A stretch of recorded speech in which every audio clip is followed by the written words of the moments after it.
You guys are proving to me that you're not your greatest asset, that you're not. Because all the time, I get the same question. And all it does is prove to me that you're placing the emphasis elsewhere. Everything is going to begin and end with you. Okay? Do you get it? I get calls all the time from the absolute top people in every field. All of them. The top people on the planet that everybody knows. And it's in an array of areas, from mindset to finance to the physical form. They say, how, Wes? How? I say, not how. Who, motherfucker? Who? Why are you guys always thinking how? It's who. Yes, there's a very simple blueprint. But who is the man that can apply it day by day without fucking fail? That is the man. That is what's needed. This is the only answer to all your problems. You don't ask, how am I going to make $1 million? Who do I need to become to be able to apply everything that's already out there to get where I want to get financially? That's the fucking answer. Why do you guys not get this? Why? Because you're working everywhere but on you. You work in your yard, you work on your car, you work on your house, you work on your marriage, you work with your kids, you work at your job. You don't work on you, motherfucker. How the fuck are you not going to self-sabotage? You have no worth. The worth comes from the work. And if you don't work on you, you have no worth in you. Fuck! Could it be any fucking clearer? All I ever did was treat myself as my greatest asset. You can take it all from me, but you can't take me. They tried to take it all from me. I went and got it back, quick, record time, on camera. Not everyone can do what you do, Wes. Of course they can. Of course they can. If they step up. But there's so few people on this planet willing to go into anything wholeheartedly that if you do, you'll run circles around them. The top guys in my program that end up getting in the best shape, dropping all vices and making millions, we watched them do it. You guys fucking watched them. People like Superhuman Fathers, people like Guerrero Fitness, other new guys in my program that are making $100K in the first fucking week. You guys don't get it. Who? I can fucking give you the knowledge. Hire for attitude, train for skill. I can give you the skill. You need the attitude, and that's the who that I'm talking about. That motherfucker who don't bitch, don't complain. He'll actually will do whatever it takes. You fucks say you'll die for your kids. You say you'll die for your wife. You won't even fucking get up and live for a motherfucker. Fuck that pussy shit. Bitch shit. Fucking bitch. What? I'll get up and prove every day how much I love everyone. How much I love you. I won't miss. I didn't want to come down here to shoot this video, but I don't give a fuck. I told everybody that I would. And I had to document the level of overcoming that I knew I was going to pull off because who I am.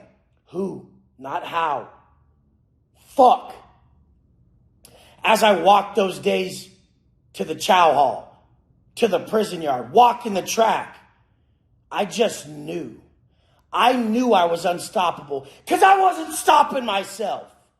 You guys are stopping yourself any chance you can get and then wonder why everything fucking stops you. I won't stop for nothing. Take it all. Take everything from me. I will do the same posts in a tent down here in the grass. I don't care. That would make it even better to me that I didn't crack for nothing and I proved my point. That I was only validated by the man I was. And the man I was brought me to heights that I never knew possible until I knew I was worth it. So if you're not developing yourself, doing the work on you, the personal work, the personal development, you will never be at the level as the next man. I told you guys 1,000,000 times, your success will never exceed your level of personal development. Success is something you attract, by the person you've become. I'm relentless. I'm relentless. I'm not that talented. I was never in good shape growing up.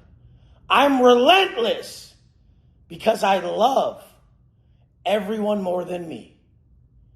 I've built worth in me, but I love serving. I want to be valuable to you guys. I love being valuable. I love being cherished by people that they're like, that's my dog right there. Don't you want that?